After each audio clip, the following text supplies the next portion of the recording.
Brilliance Audio. Half in Shadow by Gemma Liviero. Performed by Sarah Naughton and Alex Wyndham.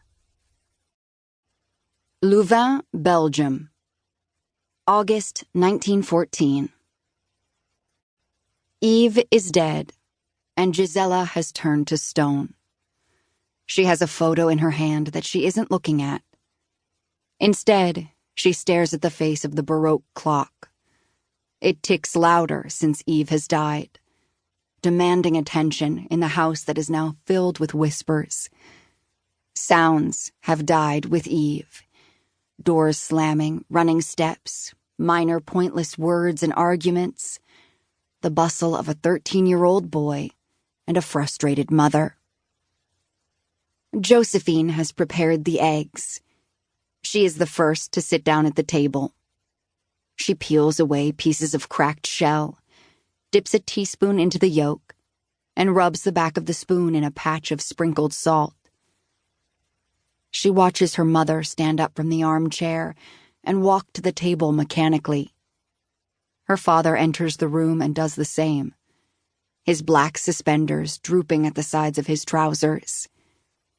The tears Josephine has swallowed have formed a glutinous lump in the back of her throat, constructing a barricade against the food.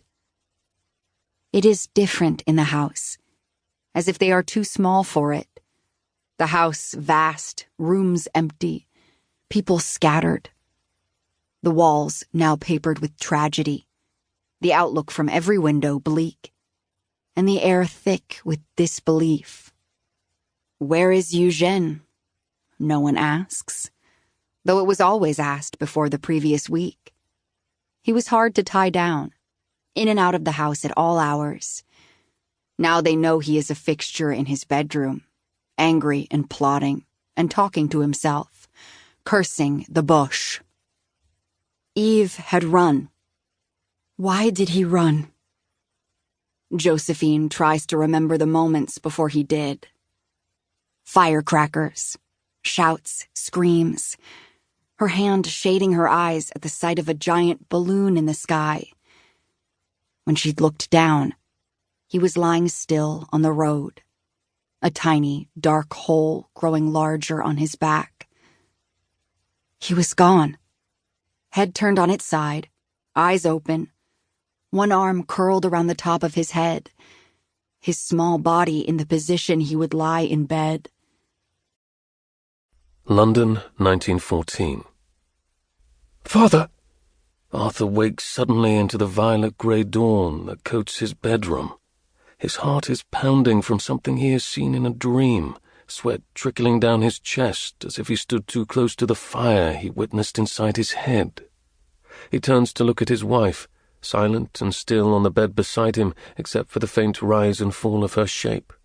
Her gold hair tied up neatly for bed has loosened during the night, and tendrils escape across the white linen. He pauses his own loud breaths to search for sounds, voices, a reason perhaps that he was torn from sleep. His eyes dart around the room. No doors open, no sounds on the floor below. Harriet's glass bottles on her dressing table remain in neat rows, nothing disturbed. Nobody. Arthur sits up slowly on the edge of the bed, scratches his head thoughtfully, then reaches one hand behind him to fan the nightshirt that has stuck to his back. He closes his eyes and retrieves the images from a heavy night of dreams. The sight of men running from buildings on fire, terrified faces burning into ash, and his son there amongst it, his call in the midst of madness which forced him to wake. The nightmares come often, though not like this, not so vivid that it forces him to briefly ponder what is real and what is not. His terraced house sits perched on the high side of the road, above the roofs of others, and facing stretches of dairy pastures, from where the gentle sounds of lowing can be heard at night. From his bedroom window, strained through beads of dew and the barren fan of an oak tree, a crown of gold peers over ribbons of rose and blue, colours that offer Arthur shades of hope after such a troubled sleep. Arthur reaches for his pocket watch on the nightstand and adjusts his slippers to his feet. He creeps across the bedroom rug and turns the doorknob, which makes a faint clicking sound.